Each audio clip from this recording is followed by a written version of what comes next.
Il paraît que c'est le pire endroit pour jouer un match de rugby en plein hiver, j'ai voulu voir ça. 7 heures de transport depuis Lyon, direction Aurillac. Oui, j'aime le challenge, peut-être un peu trop parce que le match a failli être annulé tellement les conditions climatiques étaient compliquées. Jusqu'à moins 12 degrés cette semaine, terrain gelé, impossible de s'entraîner correctement. Ici, on essaye de limiter les dégâts avec une bâche et des souffleuses. Finalement, Aurillac, Colomiers maintenu, heureusement pour moi, mais avec une pelouse bien boueuse. Environ 2000 personnes sont venues donner de la voix malgré la météo. Ils sont pas tous là, mais il y a les vrais, quoi.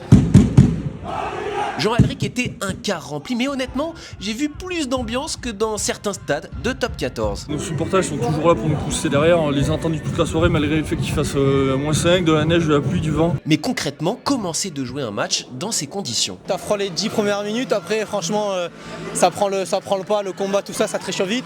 Juste le bout des doigts et les orteils, mais sinon après ça va. Le sourire de Jules Danglot parce que son équipe de Colomiers a réussi à renverser Aurillac d'un tout petit point. C'est le dernier hiver où on assiste à un terrain dans cet état parce que le club va passer d'une pelouse naturelle à une pelouse synthétique l'année prochaine. On m'avait promis l'enfer avec ce déplacement, et bien la réalité c'est que j'ai passé un très bon moment. Quand on est fou de rugby, je crois qu'on l'aime sous toutes ses formes, les gens étaient adorables. Si le format vous a plu, bah dites-le moi et rendez-vous bientôt avec les supporters de Perpignan avec sans doute pas la même météo.